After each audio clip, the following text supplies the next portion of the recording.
I'll just pop that on there for a test fit. It's absolutely snug. It's actually a bit of a pig to get on. We've got to put the rubbers on the manifold first and then put it in place and twist your rubbers then so that they line up with your holes. But there really is no spare room. It's absolutely snug. I've not put Jubilees on there, but I just wanted to do a little test fit. I've got a carb here to give us a rough sizing, and it tells me that's the wrong side really, isn't it? Let's move that to there. That's better, we can see from this side.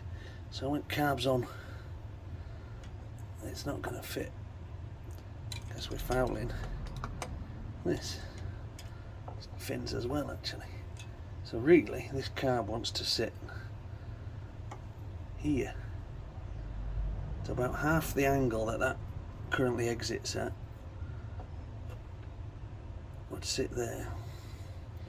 And that's neat as well, isn't it? I mean, it's... I'll move my camera down. Oh, technicalities. Tripod won't move. There we go. There's plenty of room then. You know, we're talking 5 centimetre there, further in the casing, and you could do that. You could even put like a ram air type thing on, couldn't you? If it comes forwards, side of your fins, cold air intake from right in front of engine. I'll redesign that with a half the degrees of whatever it is on, and then I'm going to start working on one that maybe comes up and meets here, higher up. Let's see if I can get the curves. The trick is getting a 48mm pipe to turn round in what's actually from the front of this rubber to the front of there, which is where the turning space you've got is actually only 70mm across there. And then you've got the offset. They're offset from each other at 87mm and at 8 degrees. So it's all very snug. But looking at that, why is that pulling out there? Get off.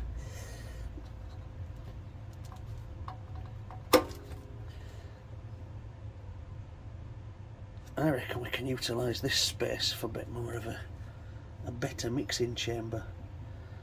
I've seen a design from a guy called, I think, Greasy Gavin or something, Greasy Gary, something like that. I've forgotten.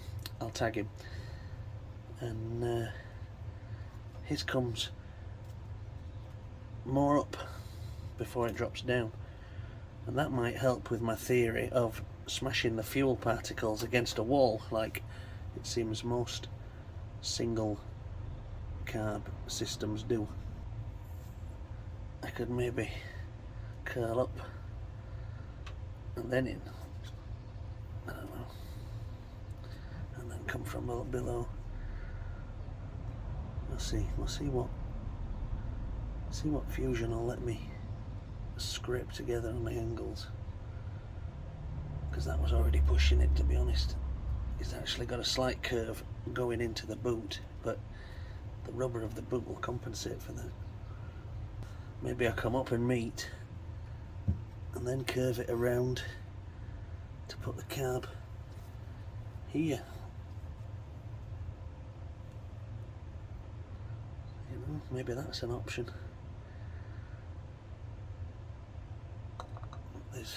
There's all these big spaces on this side with this front cylinder being set off to your right, your back one to your left. Everybody's putting the carbs over there to the right of the rear cylinder, and it's near your knee, and people don't like the air filter there. So they're ambidextrous basically. You switch them around, so you could choose to have your filter up here, your carb up here maybe.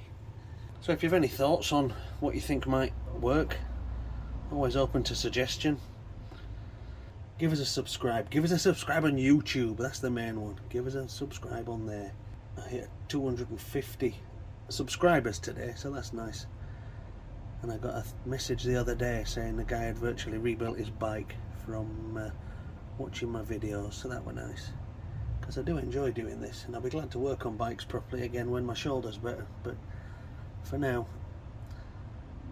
I'm just not up to it, so we'll stick with this CAD drawing stuff and printing stuff till I feel up to it, because I haven't even started on this bike. This is the third one in my queue. This is my XV1000. I have two 535s to sort out and shift before this one. Anyway, thanks for watching. I'm rambling. Bye.